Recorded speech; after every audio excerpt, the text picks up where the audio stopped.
So he grabs my guitar from me and goes running backstage. Oh gosh. Okay. And so I'm sitting there and the clock's ticking and it's 60 seconds and it's 30 seconds. And I'm sitting there on a stool. Like if I still had my guitar, if I had a guitar on my lap, I could mute it and pretend to play. Yeah. Right? Yeah. But I'm just random dude sitting on a stool. Yeah. Ride around my top down, window shaking a lot now. I'ma stay proud, no Kane Brown, but I thank God for these days now. Don't make sounds, crash glass, no rebounds. End town, Nashtyville, and I stay proud now. Hey y'all, welcome to Nashtyville. As always, I got my main man DeMonte with me. What's up? What's up? We got Will the Thrill-O-Matic. We got a very special guest in the house, Gina, today. Karen, all the way from Colorado. And most importantly, today we got a very, very, very special guest, the one and only Slim Gambill. How's your day going, Slim? So far, so good, man. It's cold, but other than that, I'm good. It is cool. All right, Slim. So listen, I always just like to dive right into it, man. Obviously, you're known for one big thing, and it's all over your walls. Massive guitar player. Known for one big thing.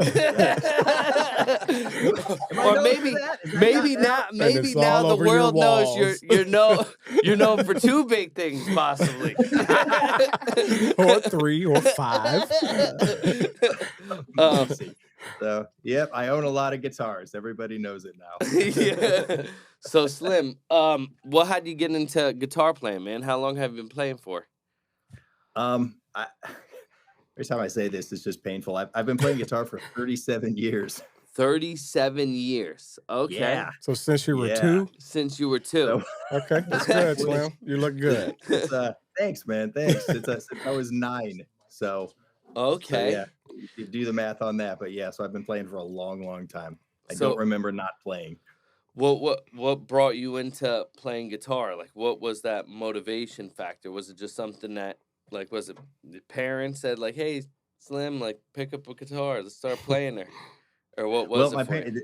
Slim didn't exist at that point, so they didn't say Slim, but they did have my grandma had an old guitar, and it was just kind of around, and there was a guitar class at school, and so I went and took it. It was just something to do, short answer. And then it was kind of like, when I got to junior high school is when hair metal had taken over the world, and so I kind of got bit by the bug at that point, because it was like, it was the 80s, and there were guitar solos all over the radio, and I grew up with my parents' record collection too, so half of which is behind me now, and so I just grew up hearing guitar players and classic rock. And then the 80s stuff hit me, and I had a guitar, and then there was another guitar class in junior high, and so it was the way that class was structured was such that we would go through, it was a book, like there was a proper curriculum, where we were like reading music and doing actual musical stuff. But then once you get past the book, you could pick out whatever you wanted to learn, and then the instructor would just, grade you on that. And so I kind of just blew through the book because I was just super into it, and then and then I can honestly say the first song that I ever learned was in fact "Stairway to Heaven." Okay. And, Okay. So I learned It's it not for a a bad guitar class when I was in 7th grade. Okay. Wow. And, yeah, and then to kind of so that's what really sparked the interest was a few years in, is I just the stuff that was on the radio. So it's we're kind of in an age now where things like guitar solos don't necessarily exist most of the time. But at the time, Right. anyone who remembers, it's like that's. You couldn't have a song on the radio that didn't have a guitar solo, and listening back, some of them are just way too long, but it was like, hell with it, man. Like, yeah, let's do a longer guitar solo on this one. So who'd you go top 3 guitar players of all time? That's a good question. Oh, man, that's an impossible question. Yeah, it is. I think there's one that screams to my name, at least. But. So the first ones that really got to me, I mean, like Hendrix was probably the alpha for me. I mean, that like when I was 12, it was the 25th anniversary of Woodstock, and so MTV showed the Woodstock documentary. And I still remember I was in my room practicing, and my dad calls me out. He's like, "You got to see this," and and it was Hendrix at Woodstock, and if that's not, it's kind of a generic story at this point, because it's like everyone has the same story. It's like, yeah, we saw Hendrix on the Woodstock movie, and big game changer. But him and Richie Havens also on the same movie. Alvin Lee from 10 Years After. I wouldn't say those are like my top 3 guitar players, but those were definitely the first 3 that had an impact. And then basically, all the shredder dudes from the 80s, like stuff. I never learned to play like those guys, but I'd be lying if I didn't say that I was, super into Bon Jovi and Guns N' Roses and, Warrant and Motley Crue.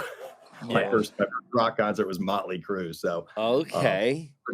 But then beyond that, my favorite guitar players, just all of them. Wow. All of them. Was there any? I was fortunate enough to grow up in that era. I'm probably sitting amongst some that have never even heard of the Woodstock documentary. I recall it being on MTV, was huge, in that window. Was there another instrument though that ever threatened the livelihood of the guitar importance? Oh, in your that life? kind of it made me want to. Well, I tried to pick up bass also in junior high. It's once you become kind of a music nerd and a band geek, it's like no holds barred. It's all of a sudden you just want to learn to play everything all the time.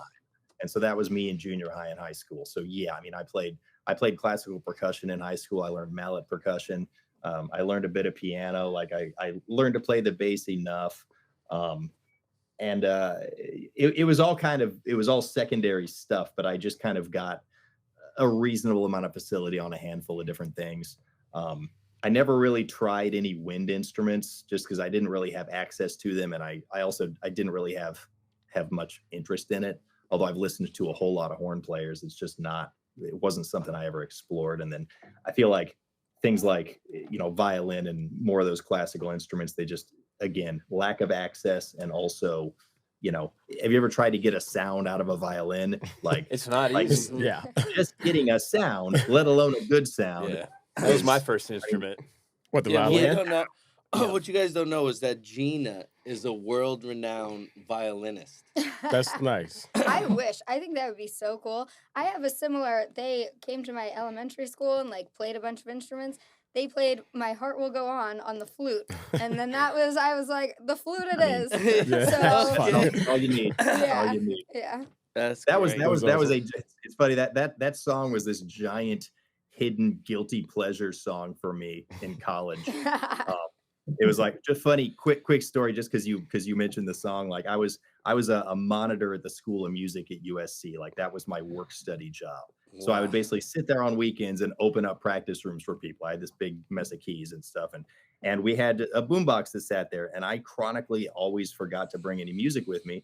But there was the Titanic soundtrack was in the CD player, and so I hadn't really paid attention to it because I was, it was the 90s, and I was like, I'm not watching freaking Titanic. No, I don't listen to pop music. I listen to Eddie Harris, John Coltrane, right? So too cool. But of course, I put on "My Heart Will Go On." I'm sitting there by myself in the School of Music, and of course, it just ripped my heart out. And I'm just like, this is the greatest freaking song I've ever heard in my life.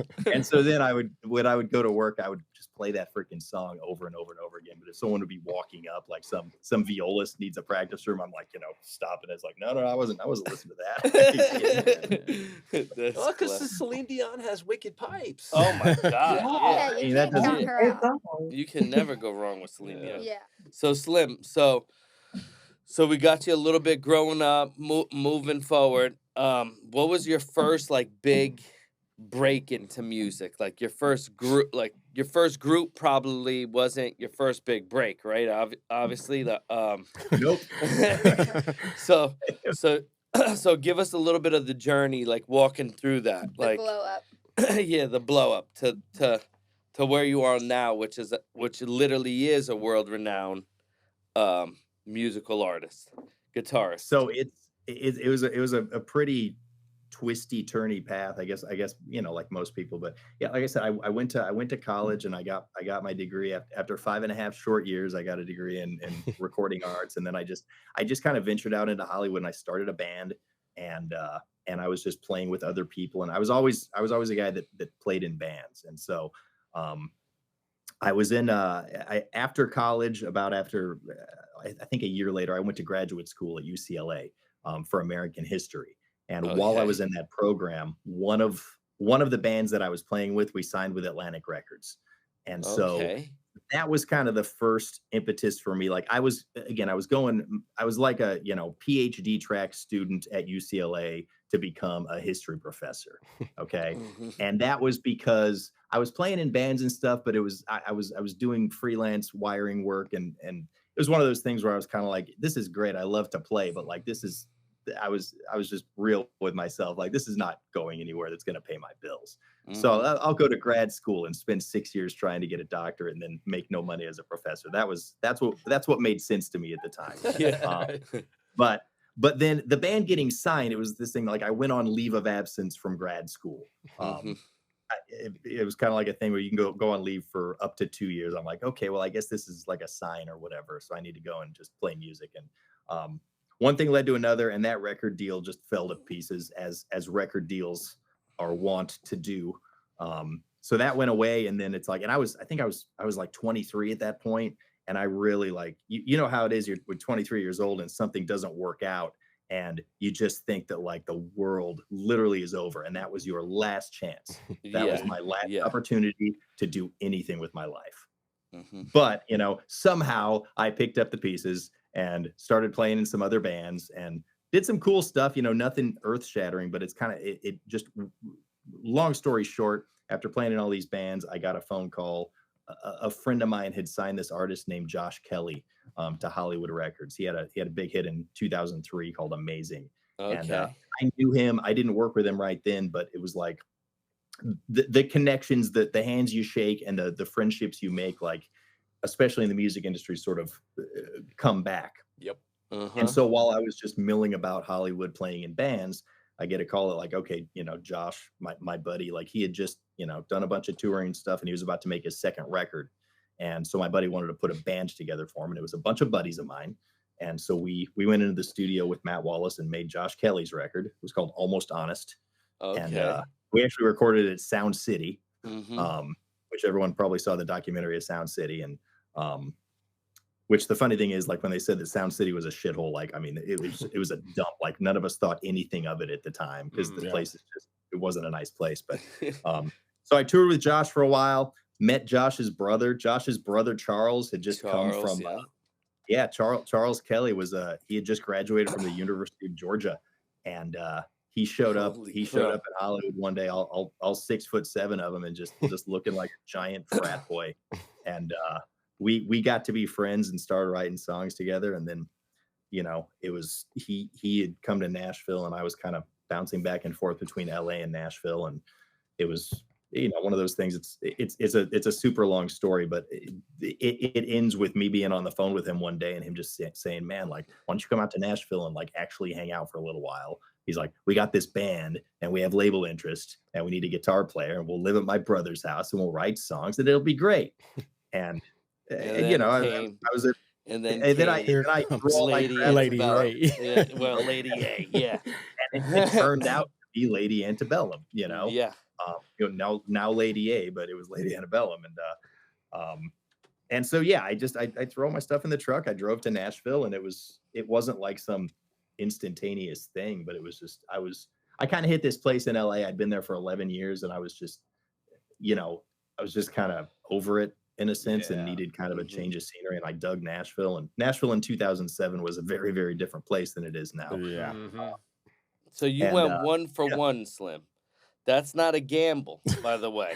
So What? that's pretty spot on. That's- It's the first. I mean, you got to. This is after 11 years in LA of trying to like get something Make it. accomplished.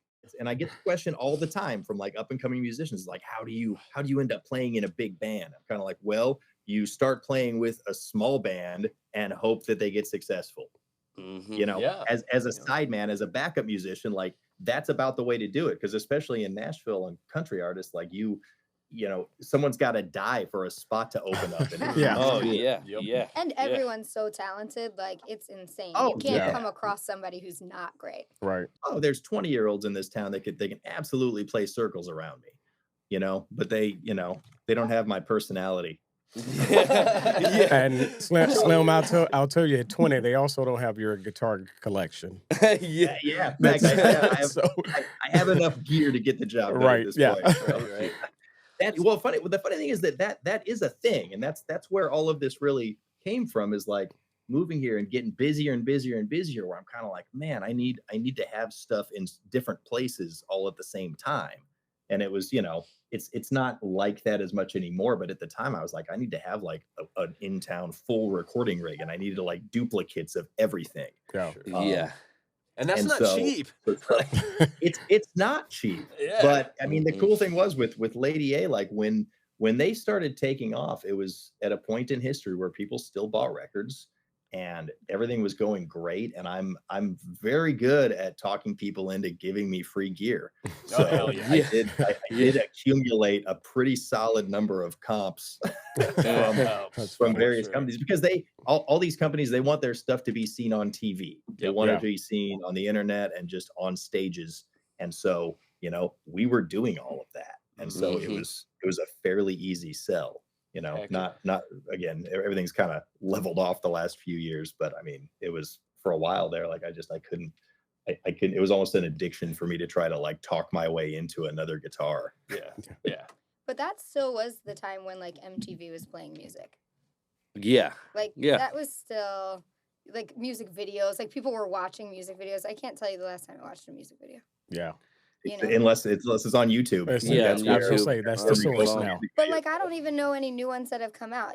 So like I feel like back when kind of Lady Antebellum started, that was still like You'd come you home were from coming school, home and run watching, to the like, first thing you do is turn like on like TRL Yeah, you're or MTV. right. whatever, Yeah, yeah. like MTV, yeah. and they were still like showing music videos, and then you were still like watching like award shows and stuff like that. I also feel like that has kind of been on the decline a little bit, But to Slim's Yeah. point, I mean, I found. I mean, I didn't realize they were still making videos. I guarantee you can almost find a video for every new song. But to his point, it's on YouTube. Yeah. So the world has Yeah. flipped. Not Like like MTV. where, and I think that's a huge gap in my opinion, because like it's exactly what she said. Like that was our world. You plug into the MTVs and And there's no Carson, and everybody's excitement now. there. Like they were the segue into the new music. Versus Mhm. now it's become so social, and it's that dig and dive, and you're sitting there, hanging out one night, be like, oh my God, somebody made a video of this song, and it's your favorite song, and you had no clue that the video existed. Versus back in the day, Oh, it was you're a polar looking for opposite. It was a We you were super- were waiting. Yeah. waiting. That was right, the like, release. There was excitement. You were like trying Yeah, the video to see was the it. release of Yeah. the album. Yeah, I mean, yeah. so Yeah. yeah, that's Oh, yeah. crazy. That Oh is man, fair. I mean, I do remember waiting around for videos. I remember the day that the Smells Like Teen Spirit video showed Yeah. up. Mhm. The Yeah. world lost its collective Yeah. mind. Mhm. That is crazy. Well, at that So, time, yeah, you lived in Colorado, right? At that point? Well, I lived. I was in Colorado from 8 to 18. So yeah, when I was Okay. coming up, like all of my early musical development was Colorado Springs. Heck And yeah. I saw you guys with Lady A a couple years ago at Red Rock, so that was awesome. See that? Oh, And I was cool. Oh, thinking- at the Yellowstone thing. yes, that's what it was. Yeah, I was Yeah. second row. Watch it. Yeah, that was pretty cool. We it was cool. It was my first and only time playing at Red Rocks, and it was this really brief in and out thing. But so we did this. It was like this. It was a film festival, but for TV, and so they had this unknown pilot called Yellowstone that they showed the pilot at Red Rocks. Yeah, That's And we funny. then didn't know played going in. a set. Okay. Unknown And pilot. Yeah. it was like Costner wasn't there, but it was just yeah. Majority It of was, the it was a cast was really there. strange event. Like it was Wow. a really weird concept. Oh, But I It remember was watching the like a pilot to crowd, Yellowstone yeah. at Red Rocks. Small world, because That's he funny. references Yellowstone in one of his songs. Yeah. Yeah. Well, Oh, that, yeah, that was before, nice. it was before it came out though, so no one knew what it was. Yeah. And I think Yeah. the crowd was like, "What is this? And why are we watching a movie and not watching the band right now?" Yeah. Correct. Everyone was not happy, but then once you guys came out, of course it was awesome. So Of course, yeah. Okay. obviously. we're all That's waiting it. around, but we watched an episode of Yellowstone instead of having an opening. Such a band. cool Yeah. venue. Yeah. Yeah. Because it was like 2 hours long. So obviously we got the Big D sauce, and I showed you it's got my face on the actual sauce. So if Mhm. you could put any brand right now that you would have the Slim Gamble face, and and maybe you're working on something, so I don't want to break anything. But like if you could get into any industry outside of maybe music, what would you do? Like if you had a product and you were gonna brand it with the Slim Gambill face. Wow. I got Um, one for you right after you I announce don't your have thoughts. anything that springs to mind. So what's yours? So just instantly my brain goes, okay, he has a massive guitar collection. Mm-hmm. So that you could easily do the guitar case or the guitar bag with your braids down the side of that bag. Oh I'm yeah, just that's saying. not a bad if it's, idea. You're welcome, man. You may not know where Sounds I like am in Shark 50 Tank years, weighing but I could see a hella good bourbon. yeah. Oh yeah. Do like a nice. Yeah. Yeah, I'm like Yeah. I stopped drinking liquor years ago. I mean, in my 20s I drank all the liquor. So I mean, Yeah. I did my time, but at this point, like if right now in my life, if it wasn't for IPAs, I probably wouldn't drink. Yeah. Like Yeah. that's what I freaking love IPAs, but outside of that, like I'm not a beer snob. I'm not any like I just specifically am into IPAs. All So types. me being involved with a bourbon company would be like Yeah, right. it'd be ironic to say the least, because I'd be kind of like I have no real interest in my own product. Right. Yeah. So we got to get him an IPA. We got to get him an IPA. You into all IPAs, hazies? What's your No, you know what's Ammo. funny is like and this is something that comes up in restaurants all the time. It's like, no, I specifically wanted to say IPA. I don't want an imperial IPA or Yeah. a double IPA or a hazy IPA, or I guess I like West Coast IPAs if there Right. was an adjective I wanted to assign to it. But no, all of the I don't want grapefruit pineapple IPA. Gotcha. I don't want tropical IPA. Yeah. Not just straight up like hoppy, just Just like goodness. give me a Yeah. Kinda like manly extreme beer. flavors, Yeah, and that's a yeah. very extreme flavor. So Yeah, I kind that's of like cool. things to be too salty or too sweet or too garlicky or too bitter. Yeah. Mhm. Nice. So yeah, but yeah, I don't know. I cook a lot of different kinds of food, but I've never thought about what would I brand something with. I don't know. I'll have to give it some thought. Let me get back to you. Nice. How are you? Good cook, Slim? I mean I'm a decent cook. Like, yeah, I'm a solid cook. I don't exactly like know what I'm doing, but I like to make food taste good. Yeah. So, I'm fairly good at seasoning it and cooking it, and I'm kind of good at just coming up with stuff off the top of my head. That Yeah. would be if I had a superpower, it would be the ability to open my refrigerator in my pantry and come up with something to make. Mhm. Hell Nice. yeah. I'll tell you, this table has a bunch of good cooks. Like Gina comes over and she'll cook like healthy meals for us. For the year. I know they're always like, you don't make enough, it's gone in like 2 days. And then Yeah. that's it. I'm like, Yeah, she I wasn't- comes, I wasn't makes, gonna like, even let this you- much. I Like- saved you from a lie right then, because you'd be like, oh, for the month. No, the year. Yeah, for the year. No, because she'll come like 3 or 4 times. Right. So like throughout the year, Yeah, yeah. you should go over to Will's if you ever want a steak. Or 'cause brisket. or Your brisket or any brisket of guy that. will? Yeah. He kills Okay. it. Slays. Okay. Slays. This is good to know. I mean, I can make an unhealthy meal that's delicious too, but your wife is always like, well, you make him something that'll eat that's healthy. Yeah, and it's delicious. Yeah. That's about it. Love it. Slim Pickings IPA. Slim Pickings It's IPA. worth the gamble. It's worth the It's game. worth There the you go. gamble. It's So awesome. Tom flashed this thing on our screen. What did it say again, Tom? Slim Slim Pickings Pickings IPA. It's worth the gamble. That's There you Hey, go. there you go. that's Nice. that's You're Now all we Yeah. got to do is like actually make the beer. Yeah. Right. Mhm. Yeah. We got to find a brewery and Hey, that'll Make be it that'll be happen. just as easy as you getting merch for free to wear I on was stage. I gonna say, promise it you. is not Somebody easy. would like knock your door down trying to make it for you. Oh man, it is not hard to find people that brew beer. Right. yeah. I really Awesome. look. I mean, 2 doors down, a buddy makes like actually fantastic beer. All right, one last thing I want to run by you, and then we'll wrap the show up relatively soon. But so your top 3 moments on stage, and I like to do this. Like we had Afro Man on, and for Afro Right. Man, it was actually Afro Man fell down on stage, right, and the whole crowd just starts In there. going.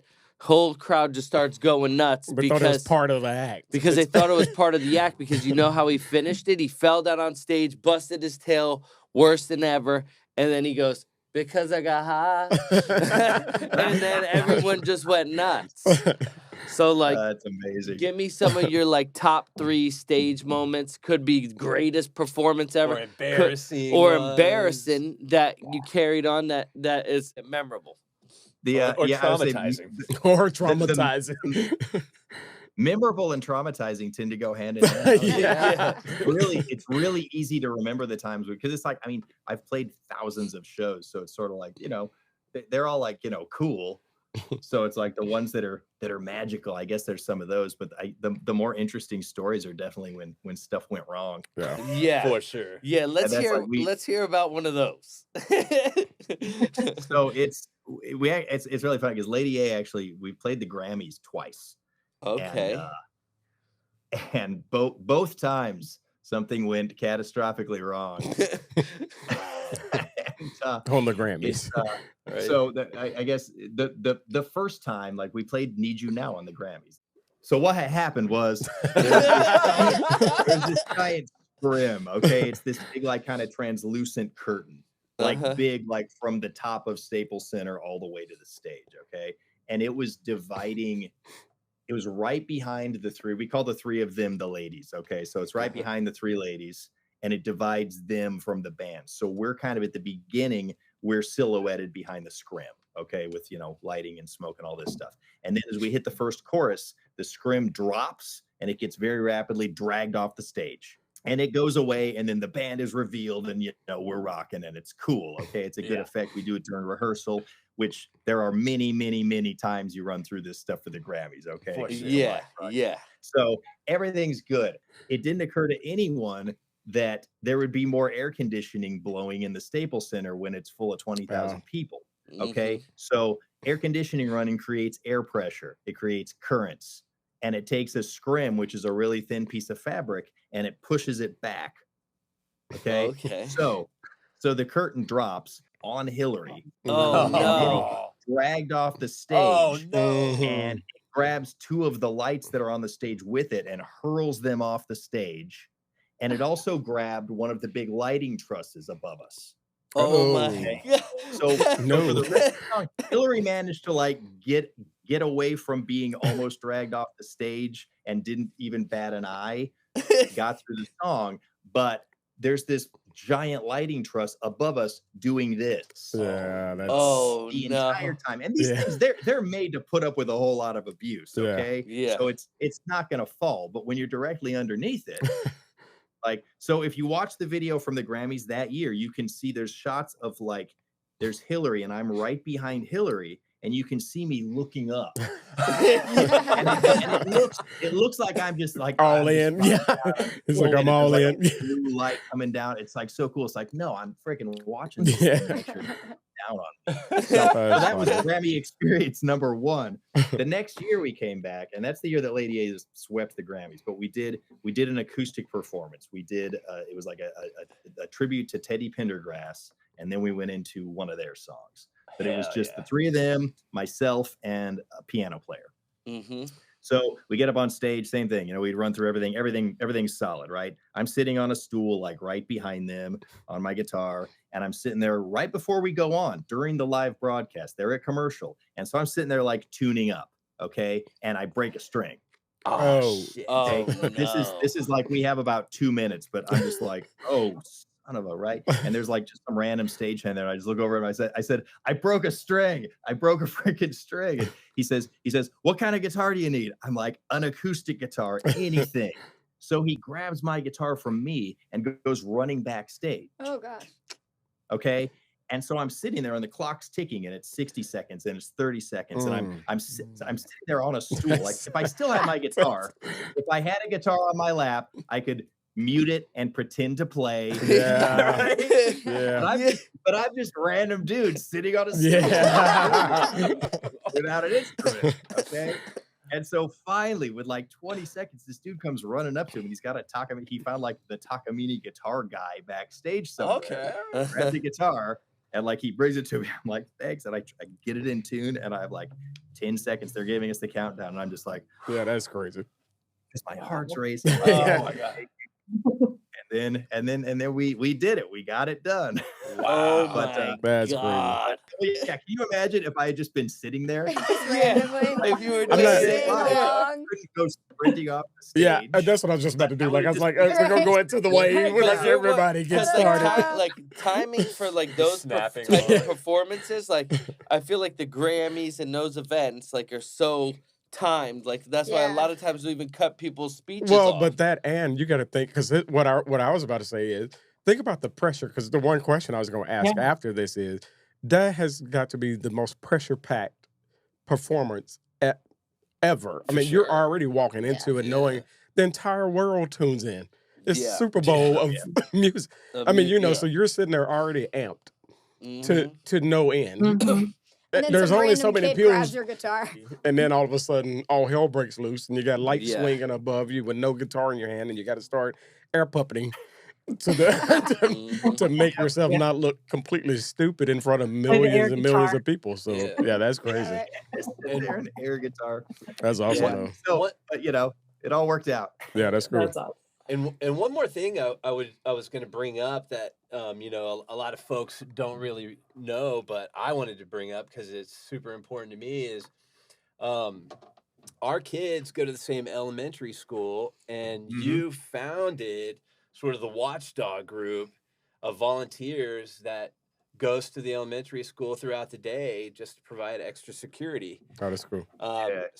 So I mean, I was That is awesome. That's awesome. yeah, when Slim put out the memo, looking for volunteers, I jumped in right away. I was like, oh my gosh, this is such a cool thing. What a great cause. And so I mean, a champion on the stage and off the stage, Yeah, that's awesome. making man. awesome things happen. Thanks for your. So I You're wanna- one of the loyal ones, man. You keep showing up. hey, listen, man. Yeah, I'll call him, be like, Thrill, what are you doing? He's like, oh, I'm just doing the Bobcat buddies. I'm Yeah, like, baby. doing my security detail. Nah, I mean, that's awesome. I mean, that's something I think every school in this country, unfortunately at this point could benefit from. Yeah. So that's one of those things that there's always a small segment of the show where we bring it back to the reality of the world, and Mhm. that's one of those things. As parents, we all it's your greatest fear of something happening, to your child, no yeah. matter whether it's a car accident or at school or and that's just things we never had to think about as kids. The worst case scenarios where you're getting bullied and you end up in a fight in the bathroom, and then you're having lunch with the same dude because you're best friends again. Yeah, exactly. Before school day is over. Now, it's every corner you got to turn and hold your breath and hope that, everybody shows back up home like they're supposed to. So that's, Gosh, testament to, who you are as a person. So that's awesome, man. Hell yeah. Well, I'm a paranoid, anxiety fueled person at the end of the day. Like that's what Yep. it really like stems from that. I mean, we all know what's been happening in the world, and it's like Yeah. the unfortunate truth of that is like I think organizing a volunteer thing has been one of the most frustrating things in my entire life.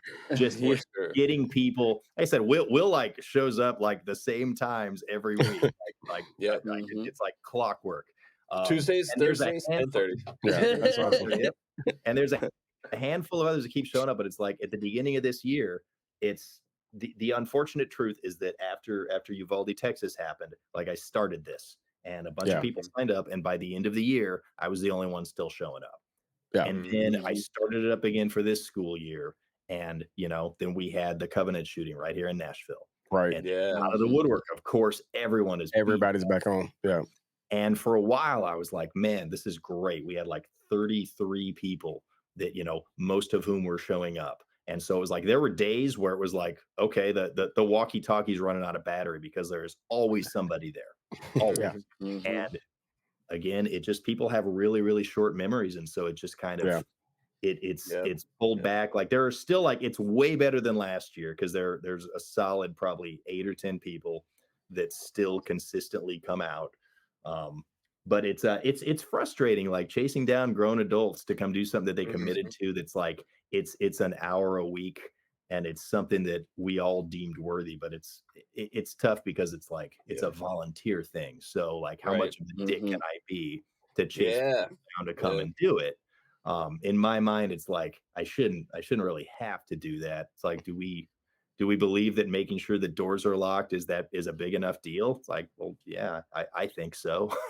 Yeah. Yeah. I mean, you'd Yeah. be surprised. It's hard to chase down adults to do something that they're being paid to do. Paid to do. Yeah, As, oh, as a- right, as a yeah. job.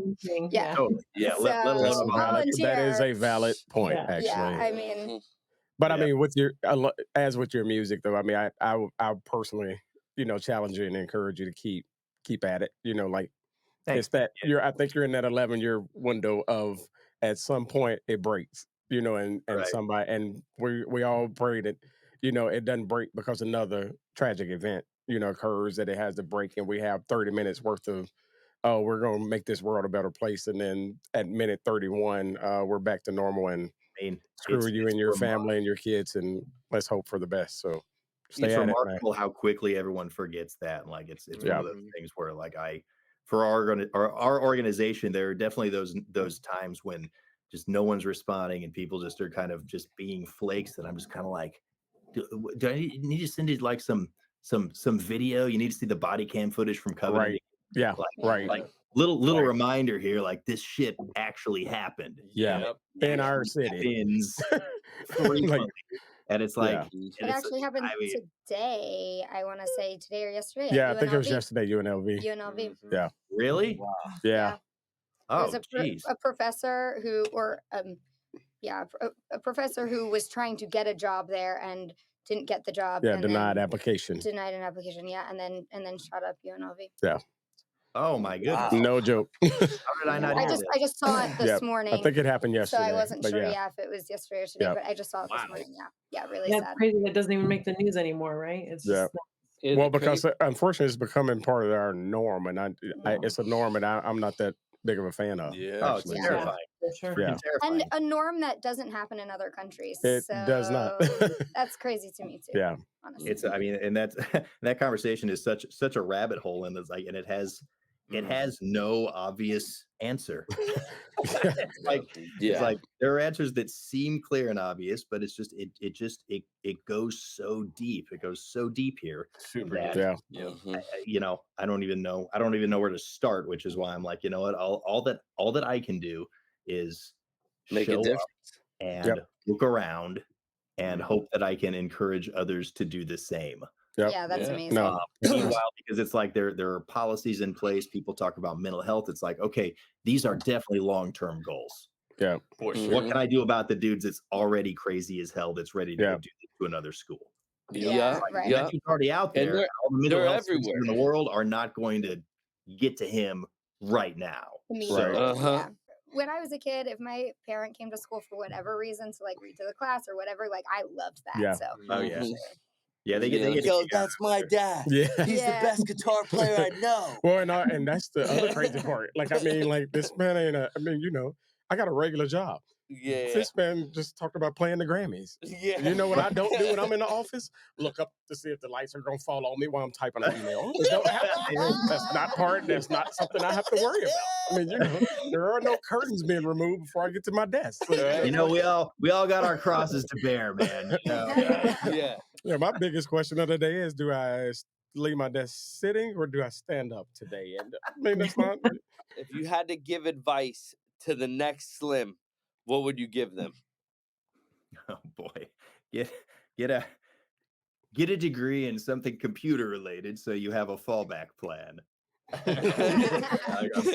I'm half kidding. It's really funny because we're coming into a season like next year. Lady A is doing very little. Like they're not going away or disappearing or anything. But I mean, it's a really mellow year. Like they'll probably put out another record at some point next year, but it's a planned year of not a whole lot. So I'm kind of getting into a whole lot of other stuff, and I'm super excited about all the stuff that I'm getting into. But there's definitely the part of me that's kind of like, man, I wish there was some obvious thing that I had, like, a business degree or some sort of a financial planning certificate, like something Well, where I yeah, could the go IPA. obviously go and Yeah. Mm-hmm. do something with it. We've provided you yeah. that. Yeah, It's just good. It's today, good. That It's good. IPA. The IPA and the guitar bags, brother. It's time. There we go. We could Here's do my it. retirement The plan. time is now. We could Yeah. do like a crossover. We should do a crossover record, like hip hop and Well, I was saying, you Yeah, know, man. your guitar licks, I'll build a beat around it, and we'll get another big artist on it, and Well, that's put where out. it's and that's what, like, we haven't even talked about it, but like that's what I've been doing pretty well, like, you know, wait for it, on smooth jazz radio. And Hell so yeah. like my Ooh. single this past week just jumped from 47 to 18, and it's like trucking. Come So on. Nice. so Oh, it's a heck weird yeah. weird little niche, very very niche market. And but it's like, but that's what you're describing. It's like having like a cool, you know, a hip hop beat with, like, you know, clean jazzy guitars over it. It's Jazz. like Yeah. that's kind of what that Exactly. format has become. Yeah. Mhm. And some of it's really cool and some of it's really not. But it's but yeah, that's been an interesting little thing that I've been working on for a while. And it's just as Lady A is taking a year of downtime, like all of a sudden stuff is really doing well in that regard. So, you know, so it's cool. So I feel like stuff does fall into place the way it's supposed to, much like when I was in grad school and my band got signed. Like, that obviously didn't go anywhere, but it did in fact guide me towards, like, maybe I should be playing music. So Yeah. Mhm. there's, when you asked me what advice I would give to somebody, and I was about to say, like, oh, make a backup plan. But then on another level, it's kind of like, if you have a backup plan, there's a good chance you're going to use the backup plan. Yeah. Mhm. And so, you know, my backup plan is also music. Yeah. Yeah.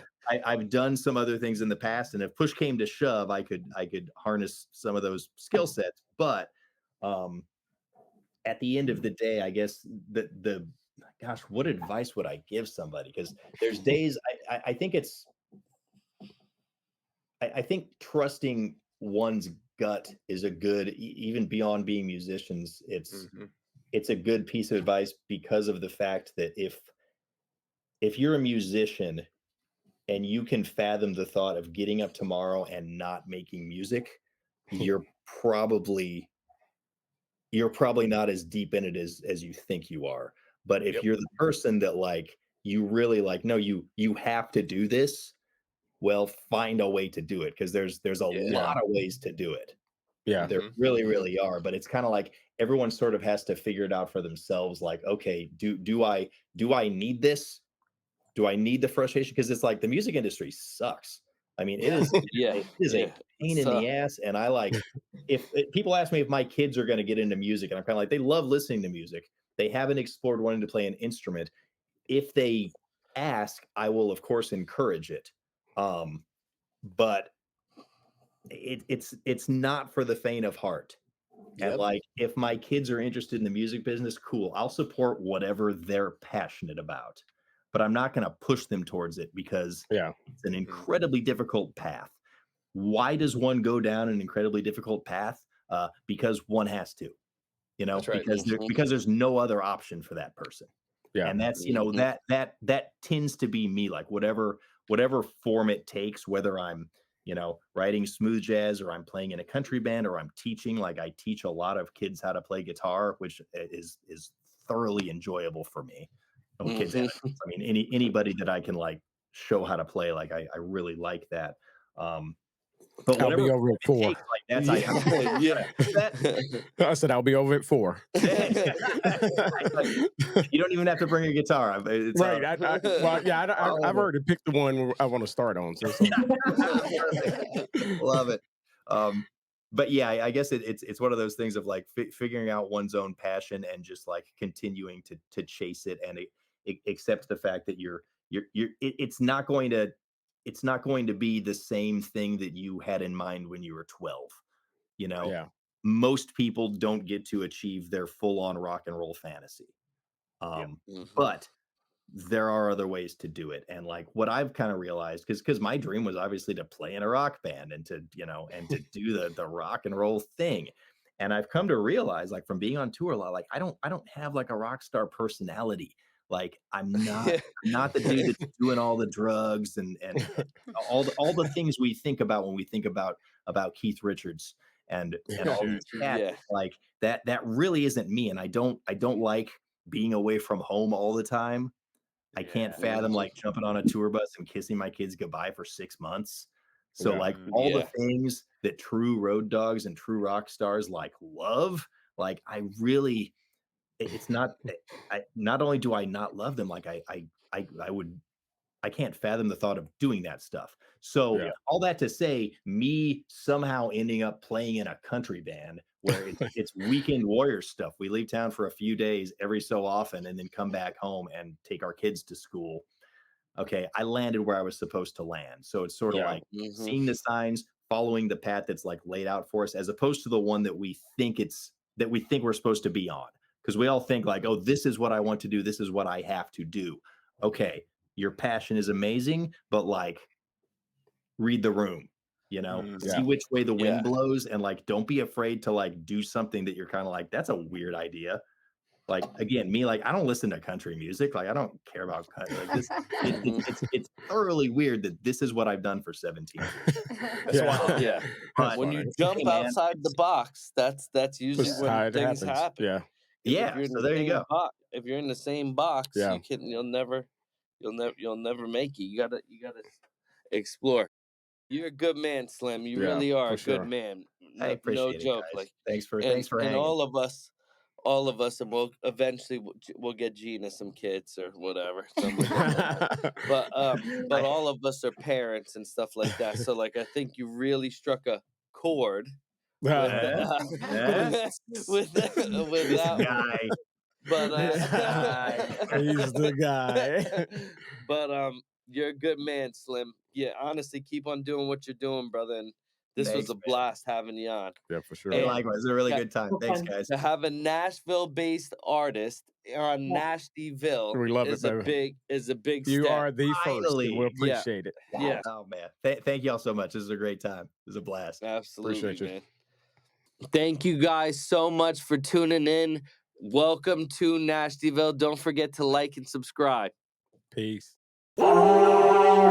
Ride around my top down, window shaking a lot now. I'ma stay proud, no Kane Brown, but I thank God for these days now. Don't make sounds, crash glass, no rebounds. End town, Nashville, and I stay proud now.